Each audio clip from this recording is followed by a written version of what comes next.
Bismillahirrahmanirrahim. Assalamualaikum warahmatullahi wabarakatuh.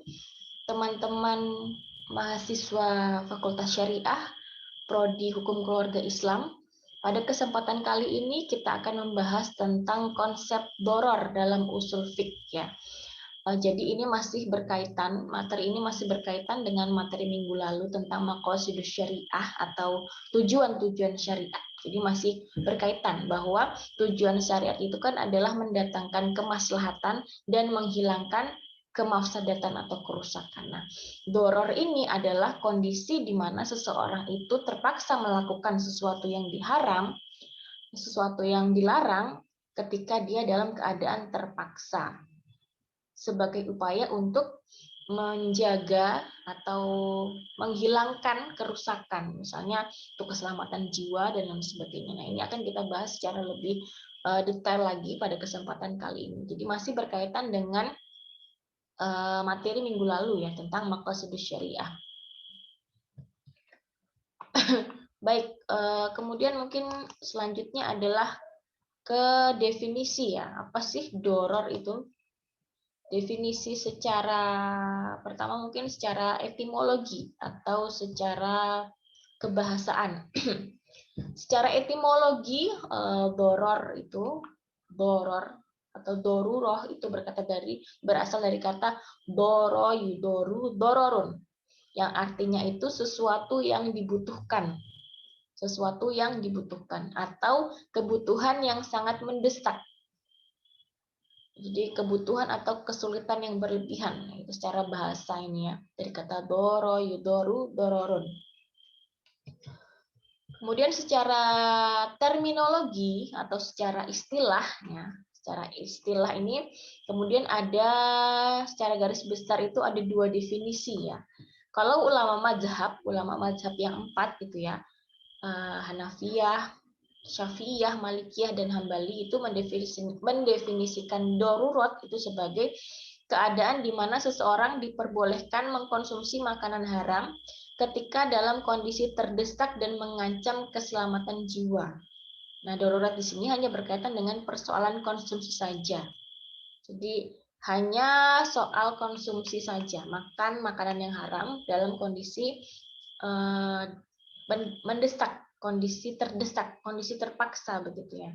Nah, sedangkan ulama lain ini adalah Wahbah Zuhaili, itu mendefinisikan bahwa darurat itu tidak hanya terbatas pada konsumsi saja, tetapi mempunyai makna yang lebih umum dari kondisi tersebut, yaitu segala hal yang mencakup keselamatan diri, harta, akal, ataupun kehormatan. Jadi kalau teman-teman masih ingat, hal-hal yang harus dilindungi di pertemuan kemarin, materi pertemuan kemarin, 5 hal yang harus dilindungi yaitu menjaga jiwa, menjaga agama, menjaga akal, menjaga harta, dan keturunan. Nah, itu termasuk dalam kategori ini, melindungi itu. Nih, kita lebih lihat lagi definisi darurat menurut ulama madhab ya, kita lebih teliti lagi bagaimana sih definisi darurat itu menurut ulama madhab. Yang pertama adalah ulama Hanafiyah. Nah, ulama Hanafiyah mendefinisikan darurat itu sebagai rasa takut akan ditimpa kerusakan atau kehancuran terhadap jiwa atau sebagian anggota tubuh bila tidak makan ya. Jadi ini darurat. Kalau tidak makan nanti akan mengakibatkan kerusakan atau kehancuran terhadap jiwa. Kemudian ulama Malikiyah. Nah, ulama Malikiyah ini mendefinisikan darurat ini sebagai khawatir atas rusaknya anggota tubuh atau khawatir akan kematian baik secara pasti atau perkiraan. Ini menurut ulama Malikiyah. Kemudian selanjutnya menurut ulama Syafi'iyah. Nah, ulama Syafi'iyah ini mendefinisikan darurat sebagai khawatir akan terjadinya kematian atau sakit atau semakin parahnya penyakit yang menimpanya jika ia tidak makan dan ia tidak mendapatkan yang halal untuk dimakan, maka dalam kondisi tersebut dia harus makan yang haram.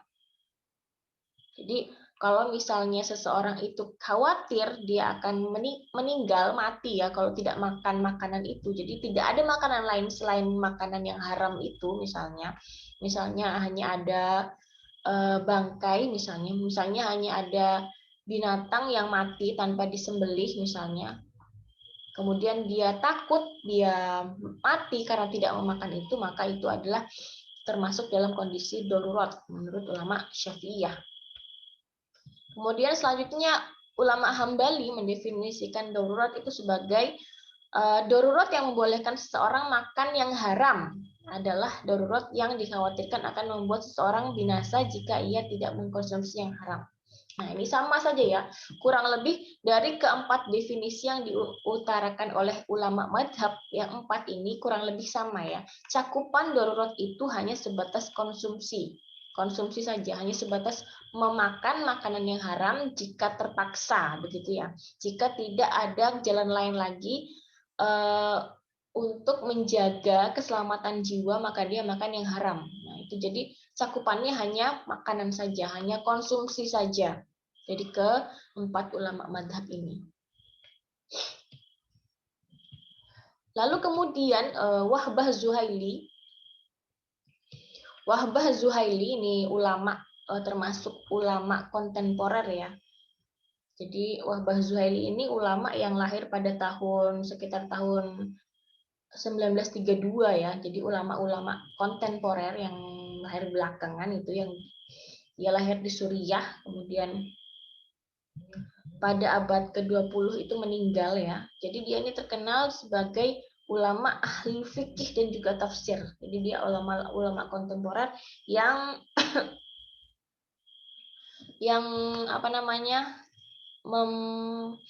mengistimbatkan hukum secara lebih fleksibel begitu ya. Jadi karena menjawab permasalahan masyarakat yang datang belakangan dengan lebih fleksibel begitu kalau Wahbah Zuhaili ini. Nah, menurutnya makna darurat yang dikemukakan oleh ulama madhab tadi ya itu sempit. Jadi maknanya itu masih sempit. Jadi menurut Wahbah Zuhaili, darurat itu maknanya lebih umum daripada definisi yang dikemukakan ulama madhab. Sebab darurat tidak hanya mencakup kebutuhan konsumsi saja, tetapi juga segala upaya mempertahankan diri dari adanya penganiayaan baik terhadap akal ataupun kehormatan. Jadi itu tadi ya, 5 hal yang harus dilindungi ya. Kalau teman-teman masih ingat materi kemarin, 5 hal yang harus dilindungi itu hifduddin, hifdun nafas, hifdul akal, hifdul mal, dan juga hifdun nasl. Nah itu ya. Jadi cakupannya lebih luas. Kalau tadi ulama madhab kan hanya sebatas kebutuhan konsumsi saja untuk menjaga jiwa saja. Nah kalau Wahbah Zuhaili ini mengatakan bahwa darurat ini mempunyai cakupan yang lebih luas, yang lebih umum. Implikasinya apa? Implikasinya adalah menghalalkan yang haram atau meninggalkan yang wajib. Jadi kalau seseorang itu dalam keadaan terpaksa, yang itu tujuannya adalah melindungi jiwa, ya, melindungi jiwa, kemudian melindungi harta, melindungi keturunan misalnya, itu diperbolehkan. Jadi kalau seseorang itu dalam keadaan terpaksa dalam rangka melindungi tujuan pemeliharaan jiwa, agama, akal, kemudian dia melakukan sesuatu yang haram atau meninggalkan yang wajib, maka itu diperbolehkan dengan syarat dalam keadaan terpaksa atau darurat itu tadi. Ini menurut Wahbah Zuhaili. Oke, sekarang dasar hukumnya.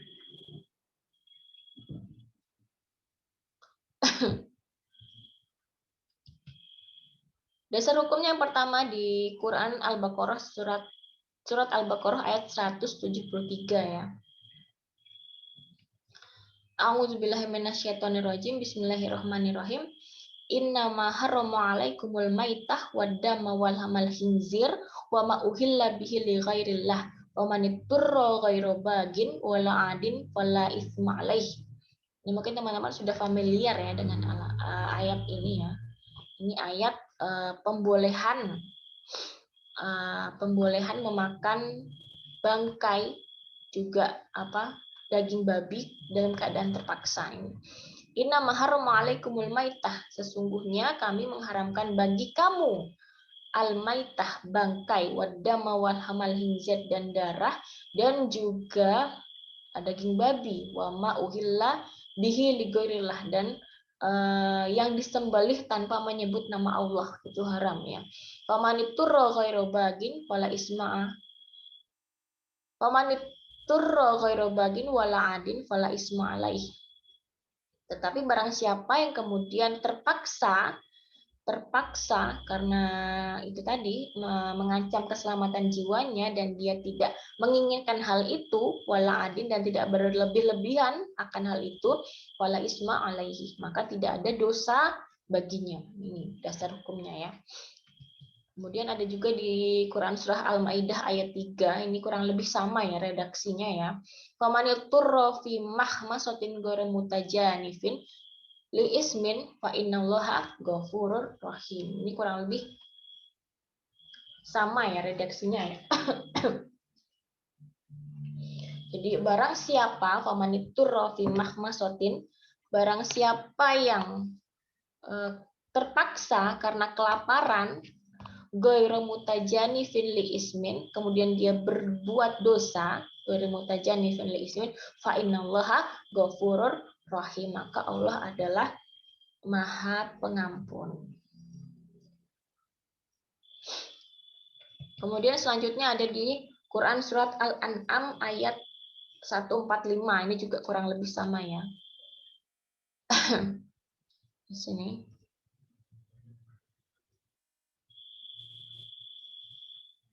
Famaniturra ghairu bagin, ini lagi ya, famaniturra ghairu bagin wala adin fa inna rabbuka ghafurur rahim. Ini kurang lebih sama ya redaksinya.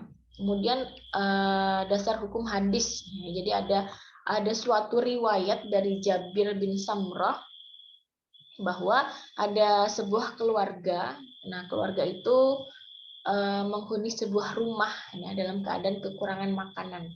Maka kemudian kata Jabir, unta milik mereka itu juga mati. Nah, kalau unta mati itu kan berarti kan dia dalam keadaan bangkai karena dia tidak disembelih ya, haram untuk dimakan. Tetapi kemudian Rasul memberi keringanan untuk memakannya. Itu kata Jabir, diriwayatkan oleh Jabir.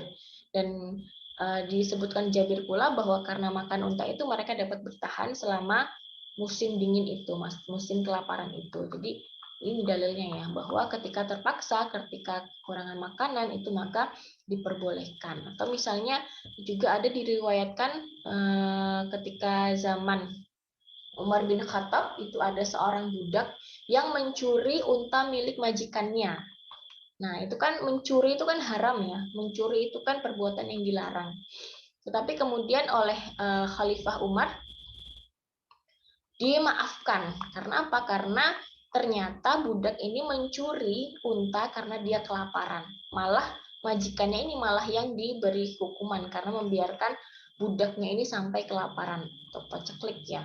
Nah itu. Ini jadi ada juga dasar hukum dari doror itu. Dasar hukum dorurah itu ada di Al-Quran maupun di hadis. Jadi jika seseorang itu dalam keadaan terpaksa karena dia memang mengancam keselamatan jiwanya, maka perbuatan-perbuatan yang tadinya hukum asalnya itu haram diperbolehkan. Tadi misalnya memakan bangkai, memakan hewan yang tidak disembelih dengan nama Allah, atau kemudian mencuri milik orang lain, itu kemudian diperbolehkan. Oke, kemudian batasan darurat. Nah, batasan darurat ini atau sesuatu itu bisa dikatakan darurat itu kenapa? Karena apa? Nah, yang pertama adalah merupakan tindakan penyelamatan diri. Jadi memang perbuatan haram yang dilakukan itu, misalnya makan bangkai atau mencuri itu ya, itu memang merupakan tindakan penyelamatan diri. Kalau saya tidak makan ini bangkai, kalau saya tidak makan ini daging babi misalnya, kalau saya tidak mencuri makanan orang lain ini, saya akan mati karena saya sudah tidak kuat misalnya begitu ya.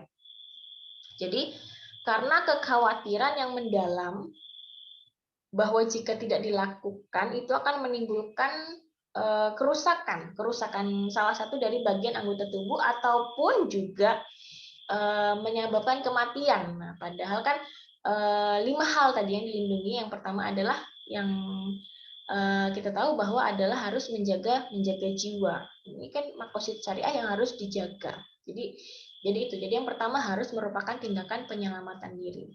Jadi kalau sudah benar-benar tidak ada jalan keluar begitu ya. Kemudian yang kedua, darurat tidak berhubungan dengan perbuatan maksiat. Jadi larangan seseorang untuk melakukan perbuatan maksiat di sini itu maksudnya dalam jadi kondisi darurat ini lebih dilandasi pada tasamuh atau toleransi yang diberikan Allah saja. Jadi bukan kemudian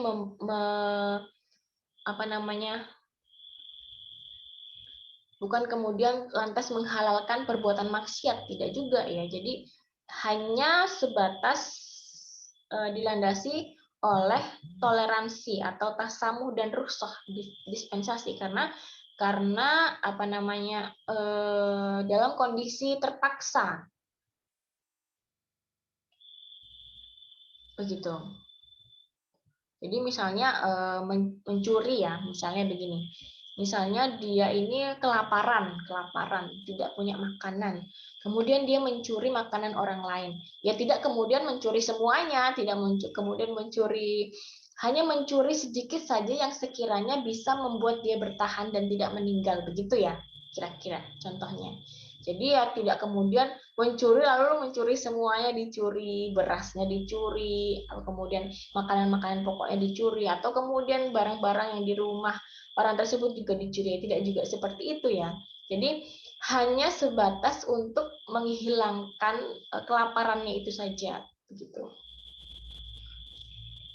Kemudian yang ketiga, merupakan satu-satunya jalan yang dapat menghilangkan kesulitan. Jadi itu cuma satu-satunya jalan, hanya itu satu-satunya jalan yang bisa dilakukan.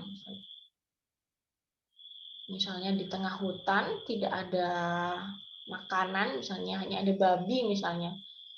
Ya sudah, karena kalau tidak makan saya bisa mati, ya sudah, makanya kemudian boleh untuk dimakan, padahal itu haram. Kemudian yang keempat, darurat tidak melanggar hak orang lain.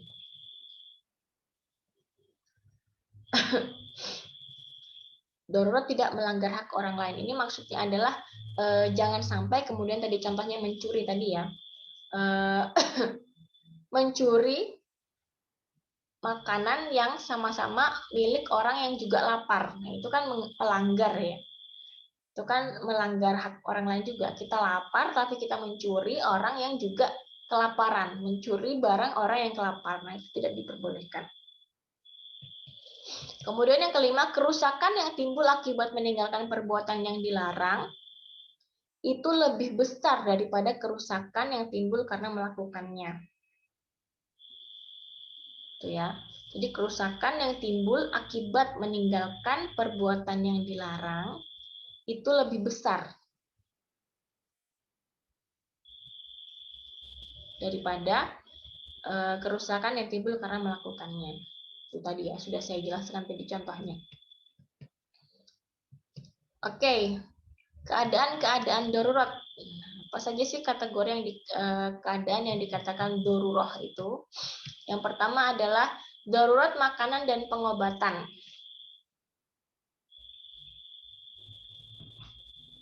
Ada dasarnya di Quran surat Al-An'am ayat 119. Waqad wassalallakum ma harrama 'alaikum illa ma turirtum ilaih.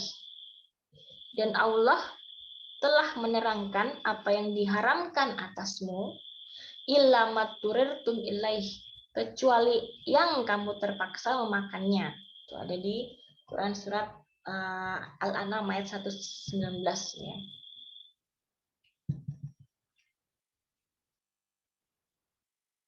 Turut makanan dan pengobatan ini contohnya apa tadi? Kalau makanan tadi contohnya misalnya yaitu tadi ya makanan yang dilarang, makanan yang haram, makanan bangkai, kemudian daging babi itu ya diharamkan, atau misalnya minum arak misalnya yang memabukkan, tetapi itu dalam upaya untuk pengobatan misalnya, atau misalnya kalau sekarang itu vaksin misalnya, vaksin MR itu kan kalau dilihat dari wujudnya, materinya itu kan haram ya, karena ada ini apa namanya, ada bahan-bahan yang katanya itu dari babi gitu ya. Secara ini pun haram. Tapi boleh dilakukan vaksin itu karena tadi untuk pengobatan, untuk pencegahan begitu. Itu contohnya. Kemudian yang kedua adalah ikroh al-mulji atau paksaan. Paksaan. Jadi kalau orang yang dipaksa menduga keras akan terjadinya apa yang diancamkan kepadanya yang membawa mudarat baginya. Contohnya perkosaan. Dipaksa. Jika seseorang itu dalam kondisi dipaksa misalnya, dan itu misalnya perkosaan misalnya ya. Kalau dia tidak mau melayani itu, maka dia kemudian akan dibunuh misalnya. Maka dia kan terpaksa ya. Jadi dia tidak dihukumi zina karena itu dalam keadaan terpaksa. Jadi ada riwayat ya. Jadi ada riwayat pada zaman awal-awal Islam itu datang ke Mekah, ke Arab itu ya. Itu ada yang namanya Amr bin Yasir. Diriwayatkan itu ya. Amr bin Yasir ini bapaknya itu adalah Yasir ya, Mas ya. Jadi bapaknya namanya Yasir, ibunya itu namanya Sumayyah. Nah, Sumayyah ini terkenal sebagai orang yang pertama kali mati syahid. Ya, karena apa? Karena dia waktu itu disiksa untuk sama Abu Jahal waktu itu ya, disiksa dengan sangat kejam sampai dia kemudian meninggal. Karena sebenarnya dia dipaksa untuk mengatakan Latta Uzza, tapi dia tidak mau karena keimanannya yang teguh terhadap Allah begitu ya. Sampai akhirnya dia ditombak sampai wafat gitu ya. Itu diceritakan di situ ya. Jadi Sumayyah ini meninggal, orang yang pertama kali meninggal dalam keadaan syahid begitu. Nah, ini Amr bin Yasir ini anaknya ya, anaknya dari Sumayyah ini juga dipaksa ya, juga diancam, pokoknya disiksa dengan sangat pedih ya, ceritanya seperti itu. Dia dipaksa untuk mengatakan Latta Uzza, katakan itu, kalau kamu bisa mengatakan itu, kamu akan dibebaskan begitu, kata Abu Jahal itu ya. Maka kemudian Amr bin Yasir ini mengatakan Latta Uzza karena dia takut dia akan mati ya waktu itu. Dan karena Amr bin Yasir ini tidak tahan, maka kemudian dia mengatakan itu karena sudah sangat pedihnya disiksa ya. Karena dia mengatakan Latta Uzza itu kemudian maka dibebaskan. Nah, ketika dibebaskan itu Amr bin Yasir ini datang ke Rasulullah dan melaporkan itu. Bagaimana ya Rasulullah, aku tadi begitu bercerita ya intinya ya. Tadi mengatakan Latta Uzza ketika aku disiksa. Lalu Rasul bertanya, apakah kamu mengatakan itu benar-benar dari hatimu atau karena paksaan? Kata Rasul. Lalu kata Amr bin Yasir, karena terpaksa ya Rasul, wallahi hatiku masih beriman kepada Allah begitu. Lalu kata Rasul, lalu kemudian datang apa? Datang ayatnya, itu ada di surat An-Nahl ayat 106. Jadi ketika itu langsung turun firman Allah di surat An-Nahl ayat 106. Bisa teman-teman cek ya.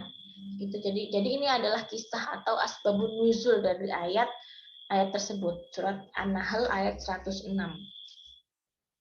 Jadi kata Allah, "Maka farabillahi min ba'di imanihi", barang siapa yang kafir kepada Allah sesudah dia beriman, illa man ukriha wa qalbahu mutmainnun bil iman, illa man ukriha wa qalbuhu mutmainnun bil iman, kecuali orang yang dipaksa kafir padahal hatinya tetap tenang dalam beriman, maka dia tidak berdosa.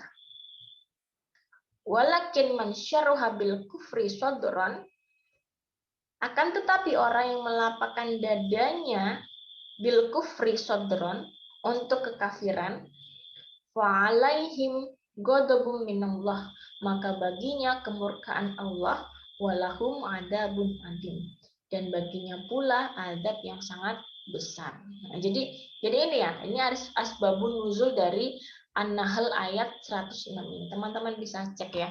Jadi dasar hukum dari dibolehkannya darurah itu ketika paksaan atau ikrah al-mulji ini ada di surat An-Nahl ayat 106. Asbabun nuzulnya itu tadi, bahwa Amr bin Yasir itu mengatakan Lata Uzza, tetapi padahal sebenarnya hatinya ini tetap beriman kepada Allah.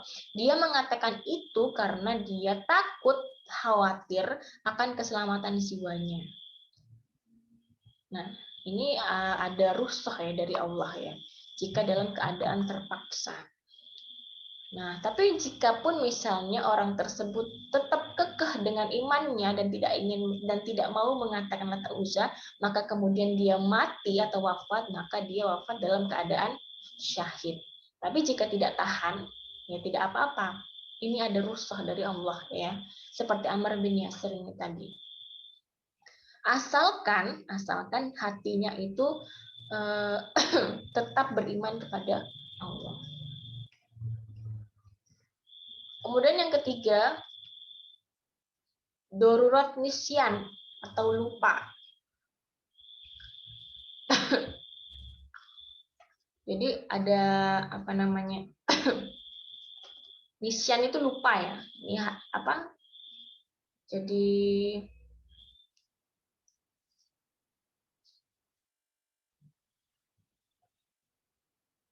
kalau seseorang dalam keadaan lupa, maka dia punya rukhsah, dia mendapatkan rukhsah untuk melakukan hal-hal yang dikategorikan darurat, begitu ya. Ini ada dasarnya adalah hadis ya. Ani bin Abbas anna Rasulullah sallallahu alaihi wasallam qala annallaha tajawaza li an ummati al khata' wa nisyan wa maskarahu alaihi. Sesungguhnya Allah telah memaafkan karena aku kekeliruan dan kelupaan. Al khata' wa nisyan, kekeliruan dan kelupaan. Wa maskarahu alaihi, serta apa yang mereka lakukan karena dipaksa. Jadi nisyan atau lupa ini termasuk dalam keadaan kategori darurat ya. Boleh melakukan hal-hal yang ya, kalau misalnya dia dalam keadaan lupa. Nah, kemudian para ulama fikih membagi nisyan atau lupa ini menjadi dua kategori. Yang pertama adalah nisyan atau lupa karena kelalaian manusia. Jadi ini karena kelalaian ya, bukan karena di luar kemampuan manusia, tapi salah manusia sendiri karena dia lalai. Contohnya misalnya makan ketika pada waktu sholat. Ya, makan ketika waktu sholat. Ini kan dalam keadaan sadar ya, sudah tahu sholat. Lah kok makan?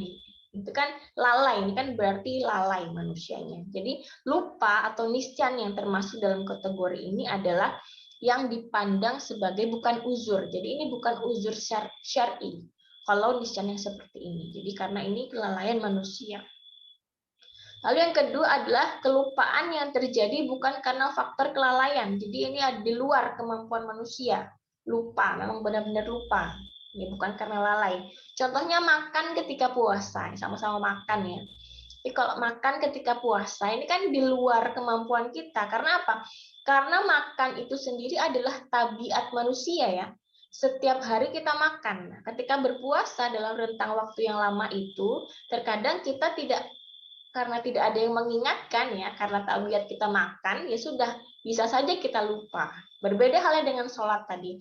Kalau sholat tadi kan dalam keadaan sadar kita sholat lah kok makan, itu kan berarti lalai. Jadi bukan ujur syar'i. Tapi kalau yang kedua tadi, kelupaan yang terjadi akibat di luar kemampuan manusia, makan ketika puasa misalnya, itu berarti tidak batal karena itu di luar kemampuan manusia. Kalau yang makan ketika sholat itu bukan merupakan uzur syar'i ya, maka tetap dikatakan tidak sah atau batal gitu.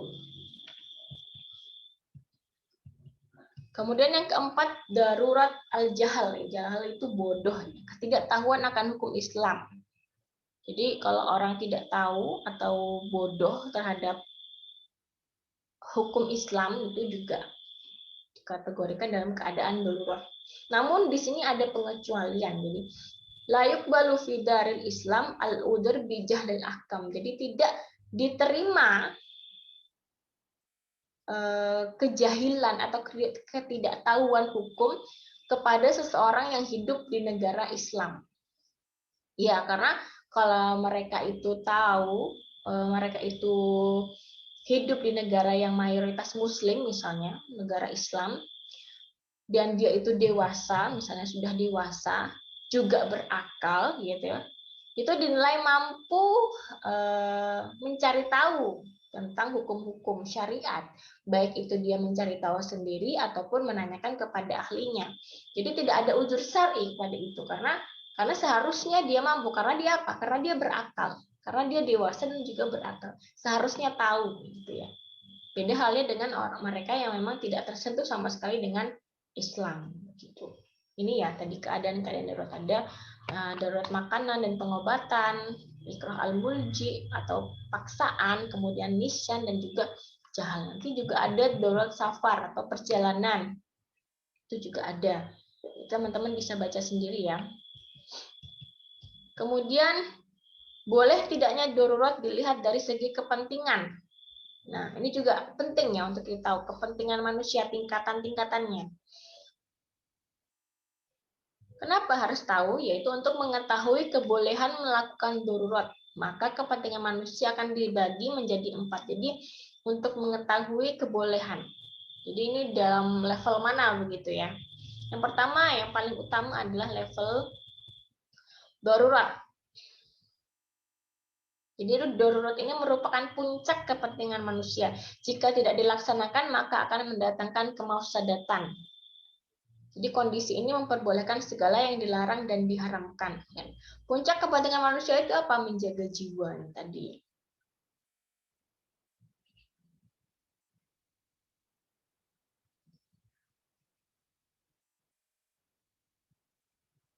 Menjaga jiwa, menjaga akal, menjaga kehormatan. Ya, ini adalah puncak kepentingan. Jadi kalau tidak dilaksanakan akan mendatangkan kemafsadatan. Kemudian yang kedua, hajat. Nah, hajat ini di bawah darurat, jadi bila tidak dipenuhi mendatangkan kesulitan atau mendekati kerusakan. Jadi dia tidak sampai mendatangkan kerusakan, tapi hanya mendekati saja, mendekati kerusakan. Misalnya orang yang berpuasa itu kan kalau misalnya dia itu dalam perjalanan safar itu kan ada rukhsah ya, ada rukhsah untuk berbuka. Kalau misalnya dia kepayahan ya, jadi ini kan rukhsahnya itu dikhawatirkan dia mengalami kepayahan, kelelahan karena dia melakukan perjalanan. Tetapi sebenarnya kepayahannya ini tidak sampai membuat dia mati begitu ya. Kalaupun dia berpuasa, itu tidak sampai menyebabkan dia mati begitu. Tidak sampai menyebabkan keselamatan jiwanya terancam. Tidak sampai seperti itu. Jadi sifatnya hanya rukhsah saja, meringankan saja. Ini dalam kategori hajat. Kemudian ketiga, manfaat, yaitu kepentingan manusia untuk menciptakan kehidupan yang layak. Nah, ini seperti biasa ya, manusia itu kan memang kepentingannya adalah menciptakan kehidupan yang layak. Maka hukum yang ditetapkan ya hukum-hukum yang ada sekarang ini, ada larangan, kemudian perintah itu ya. Kemudian selanjutnya fudul. Fudul ini kepentingan manusia untuk berlebih-lebihan. Biasanya ini akan mengarah pada yang haram dan syubhat. Nah, kalau berlebih-lebihan ini kan biasanya mengarah pada yang haram dan syubhat. Jadi lebih kepada nanti ujung-ujungnya nanti kepada darurat lagi ya, kemudorotan begitu. Oke, kemudian kaidah-kaidah. Nah, ini adalah kaidah turunan dari Ad-Doror Wijal. Ini adalah qawaid fiqhiyah ya. Sebagai gambaran saja, nanti teman-teman bisa mendapatkan ini lebih lengkap di mata kuliah Qawaidul Fiqhiyah. Yang pertama adalah kaidah ini saya salah tulis ya. Ad-darurat tubihul mahzurat. Sesuatu yang darurat membolehkan perkara yang dilarang. Ya, ini kaidahnya ya. Jadi kalau sesuatu itu darurat terpaksa maka dia diperbolehkan untuk dilakukan. Kemudian yang kedua, kaidah yang kedua.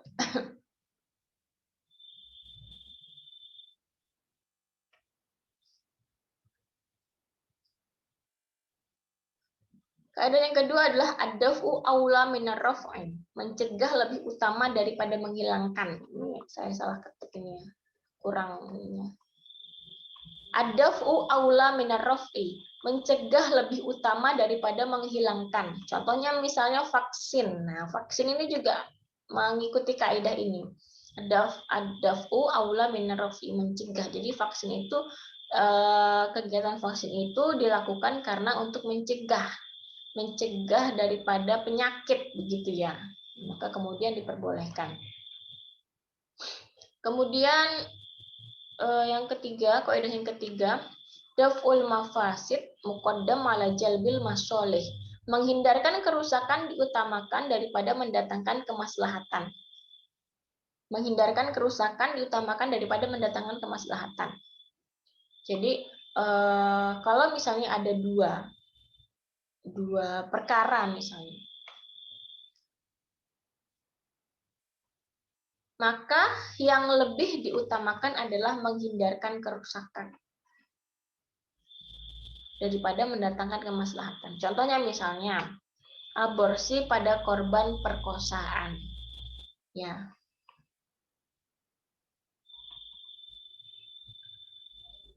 Misalnya ada korban perkosaan, wanita diperkosa, kemudian dia hamil. Hamil dan melahirkan itu kan maslahat ya, kemaslahatan nih. Melahirkan bayi itu kan kemaslahatan. Tetapi kemudian ternyata korban pemerkosaannya ini terdapat karena dia mengandung bayi tersebut, misalnya ya, dia ini kemudian ada penyakit yang disebabkan karena dia hamil dari perkara itu. Misalnya karena perkosaan itu dia hamil, tetapi kemudian karena dia hamil itu dia kemudian mendatangkan penyakit untuknya misalnya, yang berakibat pada harus digugurkannya janin itu. Nah, maka mana yang didulukan? Melahirkan bayi itu kemaslahatan, ya harus dilakukan juga. Tetapi di sisi lain jika tidak digugurkan itu bayinya, maka akan mengancam keselamatan jiwa wanita tersebut misalnya. Atau misalnya begini, tidak mengancam keselamatan jiwa, atau misalnya yang kategori hajat misalnya ya. Jika tidak digugurkan maka akan mengakibatkan trauma korban pemerkosaannya ini kepada dia teringat lagi begitu kejadian ketika dia diperkosa misalnya. Kalau misalnya bayi ini dilahirkan maka akan menyiksa secara mental kepada wanita itu sehingga dia akan menyebabkan trauma yang sangat mendalam begitu. Nah, ini kan kemaslahatan, ini kan kerusakan ya. Mana yang didahulukan? Maka berlakulah kaidah ini, daf'ul mafasid muqaddam ala jalbil masoleh. Maka kemudian ada fatwa MUI itu diperbolehkannya aborsi pada korban perkosaan itu ya, ini menggunakan kaidah ini. Karena secara fikih sendiri, ulama fikih juga berbeda pendapat terkait dengan aborsi ini ya. Karena kalau ulama fikih itu sebagian besar membolehkan aborsi jika memang ada uzur syar'i. Antara lain adalah adanya penyakit atau jikalau misalnya janin itu dilahirkan maka akan berakibat terancamnya jiwa ibunya misalnya. Jadi harus ada uzur syar'inya dan dengan syarat sebelum ruh ditiupkan. Itu kebanyakan ulama fikih itu memperbolehkan aborsi. Tetapi setelah ruh ditiupkan itu haram, itu tidak boleh digugurkan. Nah, maka pada aborsi pada korban perkosaan ini kemudian diperbolehkan menggunakan kaidah ini tadi, daf'ul mafasid muqaddam ala jalbil masolih. Oke, kaidah selanjutnya ya, banyak nih ini kaidahnya.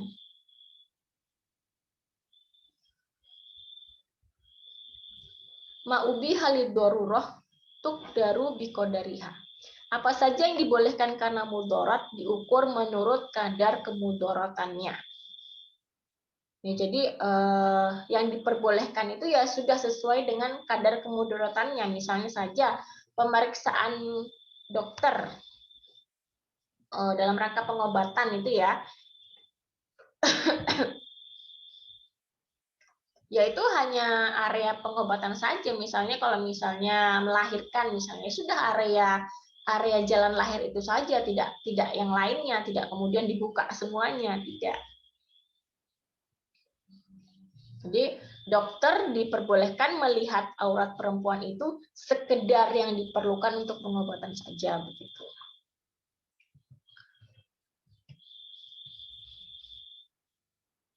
Maka yang kelima adalah ad-dararu la yuzalu bid-darari. Kemudaratan itu tidak boleh dihilangkan dengan kemudaratan. Jadi jangan sampai yang kemudaratan itu dihilangkan dengan kemudaratan. Contohnya tadi, orang yang lapar, yang kemudian dia tidak ada makanan, dia mengancam jiwanya kalau dia tidak makan, itu juga tidak boleh mengambil barang orang lain yang juga lapar. Jadi kalau misalnya sama-sama lapar, kemudian dia mengambil barang orang tersebut, itu tidak boleh. Karena ad-dararu la yuzalu bid-daruri.